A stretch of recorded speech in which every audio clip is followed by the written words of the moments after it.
2024 లేదా 25లో డిగ్రీ లేదా బీటెక్ చదివారా? సాఫ్ట్‌వేర్ జాబ్ కోసం ఎదురు చూస్తున్నారా? అయితే కోడ్‌జ్ఞాన్ 100 డేస్ కోర్సులో చేరండి. జాబ్ సాధించండి. నమస్కారం శశికాంత్ గారు. నమస్తే. ఇప్పుడున్న ట్రెండ్‌లో ఏంటంటే లివ్ ఇన్ రిలేషన్‌షిప్ అనేవి చాలా ఎక్కువైపోయాయి. దానితో పాటు సమస్యలు కూడా దానికి తగ్గట్టే ఉన్నాయి. కొద్ది రోజులు ఉన్న తర్వాత అబ్బాయి ఏం చేస్తున్నారు అనంటే, ఇంట్లో చూసిన సంబంధం చేసుకుందాం అని చెప్పి ఇక్కడున్న అమ్మాయిని వదిలేసి వెళ్ళిపోదాం అని చెప్పేసి అనుకుంటూ ఉన్నారు. ఈ అమ్మాయి ఏం చేస్తుందనంటే తన దగ్గరున్న ఎవిడెన్సెస్ ఏవైతే ఉన్నా అన్ని ప్రూఫ్‌ల కింద పెట్టేసి దాంతోపాటు వాళ్ళ మీద కేసులు వేయటం స్టార్ట్ చేస్తూ ఉన్నారు. కొంతమంది కావాలని చేస్తున్నారు. కొంతమంది ఏమో ఇరికించాలి, చేయాలని చెప్పేసి చేస్తూ ఉన్నారు. అండ్ దాంతోపాటు కొంతమందికి ఏంటంటే అవతలున్న పర్సనాలిటీ, బిహేవియర్ సరిగ్గా లేకపోవటం వల్లే మేము చీటలో తప్పే ఉందనుకునేటువంటి ఒక వెపన్‌గా వాడుకుందాం అన్నటువంటి ఉద్దేశంతోటి న్యాయం కోసం పోరాడేటువంటి వాళ్ళు ఉన్నారు. వాళ్ళ గురించి మనం మాట్లాడుకుందాం ప్రస్తుతానికైతే. అలా ఉన్నప్పుడు ఏం చేయాలి అసలు? నాగరాజు గారు మీరు చెప్పింది చాలా sensitive point. In between the lines మీరు క్వశ్చన్ అడిగారు. దీనికి కరెక్ట్ ఆన్సర్ ఇస్తాం మీకు. దీనివల్ల అట్లీస్ట్ ఒక్క అబ్బాయి లైఫ్ బాగుపడుతుందన్నా కూడా I will be very happy అండి. Very very happy. బికాజ్ ఇది కలియుగము, కలికాలము, మీకు తెలుసు వెరీ క్లియర్లీ. మొత్తం అసలు జెండర్ డిఫరెన్స్ మారిపోయి ఒకళ్ళనొకళ్ళు భయంకరంగా మోసం చేసుకుంటారు. ఇందులో ఓన్లీ అమ్మాయిలే బలవుతున్నారు అంటే నేను నమ్మను. అమ్మాయిల సంఖ్య ఎక్కువ ఉండొచ్చు అండి, నేను కాదనట్లేదు. కానీ అబ్బాయిల సంఖ్య చాలా పెరిగింది. ఇద్దరు ఒకళ్ళనొకళ్ళు ఇష్టపడుతున్నారు, కలిసి తిరుగుతున్నారు. ఓకే, చెప్తున్నా మీకు, కలిసి తిరుగుతున్నారు. సరే, వాళ్ళు ముందే అనుకున్నారు మా ఇంట్లో ఒప్పుకోకపోతే నేను చేసుకోను అని అబ్బాయి ముందే చెప్పేస్తాడు. ఆ అమ్మాయి కూడా సరే పర్వాలేదు, అట్లీస్ట్ అప్పటి వరకు అయితే మనం కలిసి ఉందాం కదా అని ఆ అమ్మాయి కూడా అంటుంది.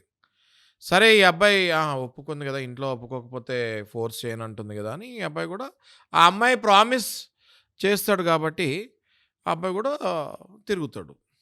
ఇప్పుడు ఒకళ్ళనొకళ్ళు ఇష్టపడ్డప్పుడు ఆ అమ్మాయి నేనేం ఫోర్స్ చేయట్లేదు, మీ ఇంట్లో వద్దంటే వద్దు అని ప్రామిస్ చేసినప్పుడు ఈ అబ్బాయి ఖచ్చితంగా ఆ అమ్మాయితోటి కలిసి తిరుగుతాడు కదా, రైట్? తిరిగిన తర్వాత ఈ అబ్బాయి అనుకున్నట్టుగానే వాళ్ళ ఇంట్లో ఈ సంబంధం మాకు వద్దు, మేము వేరే సంబంధం చూస్తున్నాము అన్నప్పుడు ఈ అబ్బాయి ఖచ్చితంగా మరి ముందే చెప్తాడు కాబట్టి ఈ అమ్మాయికి వాళ్ళ పేరెంట్స్ చూపించిన సంబంధం వైపుకే వెళ్తాడు. కానీ ఆ టైంలో ఈ అమ్మాయి అడ్డం తిరిగి, ఓకే నువ్వు నాతో తిరిగావు, నువ్వు నన్ను పెళ్లి చేసుకుంటా అన్నావు అని లేనిపోయినవన్నీ సృష్టించి ఇప్పుడు పెళ్లి చేసుకుంటానని అన్నాడు ఆ అబ్బాయి. కానీ మా ఇంట్లో కండిషన్ ఏం పెట్టాడు, కానీ మా ఇంట్లో ఒప్పుకుంటేనే, దానికి ఓకే అయితేనే మన ఇద్దరు ఫ్రెండ్షిప్ ఉంటుంది, లేకపోతే ఉండదు అన్నప్పుడు ఆ అమ్మాయి ఒప్పుకుంటుంది. ఒక కేసులో అంటే ఒక స్టడీలో చెప్తాను నేను, ఆ అమ్మాయి అప్పుడు ఒప్పుకుంటుంది. ఒప్పుకున్నప్పుడు తిరిగిన తర్వాత ఈ అబ్బాయి ఏదైతే కండిషన్ చెప్పాడో వాళ్ళ ఇంట్లో దానికి తగ్గట్టుగానే ఒప్పుకోలేదనుకోండి, ఈ అమ్మాయి వెళ్ళి ఆ అబ్బాయి మీద రేప్ కేసు వేసేస్తే ఆ అబ్బాయి పరిస్థితి ఏంటి? అర్థమవుతుంది నాగరాజు గారు మీకు? అర్థమైందా? ఇలాంటివి కోకొల్లలు జరుగుతున్నాయి సిటీలో. ఓకే, విచిత్రం ఏంటంటే సిటీలో పుట్టి పెరిగిన వాళ్ళు కాదు, రూరల్ ఏరియాస్ నుంచి వచ్చి ఇక్కడ హాస్టల్స్లో ఉన్న వాళ్ళకి ఎక్కువ జరుగుతున్నాయి ఇవి. రీజన్ ఏంటి అంటే సిటీలో పుట్టి పెరిగిన వాళ్ళకి వాళ్ళకు ఇల్లు, ఓ టైమింగు, ఎప్పుడు వెళ్తారు ఎప్పుడు వస్తారు, ఈ ఇంట్లోనే ఉంటారు. ఎక్కడైతే విలేజెస్ నుంచి, రూరల్ ఏరియాస్ నుంచి ఇక్కడికి వచ్చి చదువుకుంటానికి, జాబ్స్ చేస్తానికి వస్తారు, కెరియర్ ఫామ్ చేసుకుంటానికి, ఆ టైంలో వాళ్ళకి ఇల్లు వదిలేసి వచ్చినట్టే అది. వచ్చినప్పుడు ఇక్కడ ఒక ఇల్లు ఫామ్ చేసుకుంటారు, ఆ ఇంట్లో కలిసి ఉంటున్నారు. దాన్నే కొత్తగా లివ్ ఇన్ రిలేషన్ అంటున్నారు. మీరు కనుక ఇవాళ చూస్తే అయ్యప్ప సొసైటీ మన 100 ఫీట్ రోడ్డు ఇటు హైదరాబాద్ హైటెక్ సిటీ వైపుకి వెళ్తే అక్కడ అన్ని హాస్టల్స్లో live in relation is available here అని బోర్డ్స్ పెట్టి మరి లివ్ ఇన్ రిలేషన్ చేస్తున్నారు. ఓకే, నేను మొన్న ఇన్స్పెక్షన్కి వెళ్ళాము అటు.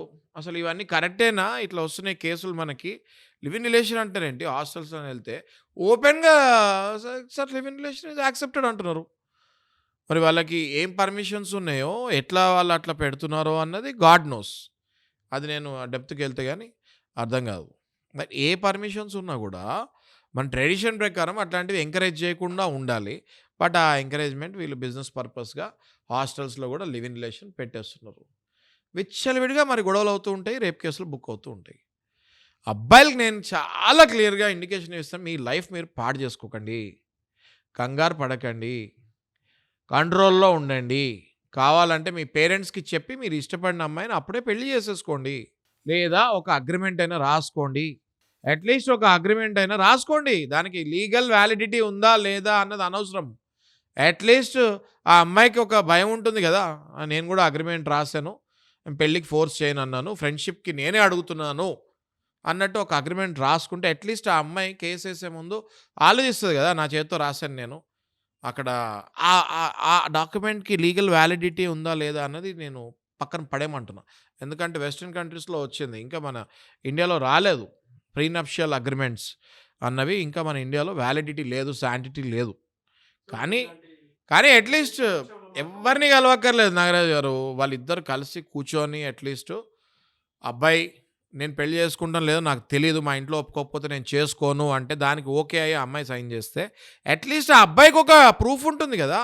రేపొద్దున పోలీస్ స్టేషన్‌కెళ్ళి ఇదిగో రేప్ కేస్ అని ఏసినప్పుడు అట్‌లీస్ట్ ఆ పేపర్ చూపిస్తానికైనా ఉంటుంది గదా! ఏవండీ మేము ముందే మాట్లాడుకున్నాము చూడండి అని. ఇవి లేక కోకొల్లలుగా రేప్ కేసులు. అంటే నేననేది ఆ డాక్యుమెంట్‌కి వ్యాలిడిటీ ఉందో లేదో పక్కన పడేస్తే, సగం మంది అట్‌లీస్ట్ ఈ కేసెస్ ఏసే ముందు భయపడతారు గదా! నేనే గదా సైన్ చేసింది అని. ఈ అడ్వైస్ ఎవరు ఇచ్చుండరు ఈ అడ్వైస్ నేను ఇస్తున్నా మీకు. అర్థమవుతుంది కదా నాగరాజు. అట్‌లీస్ట్ నేనేం చెప్పాను మీకు ఈ వీడియోలో అట్‌లీస్ట్ ఒక్క అబ్బాయి జీవితం బాగు చేసినా ఈ వీడియోకి సార్థకం ఉంటుంది. ఒక్క అబ్బాయి. ఎందుకంటే సూసైడ్ చేసుకుంటున్నారు నాగరాజు గారు.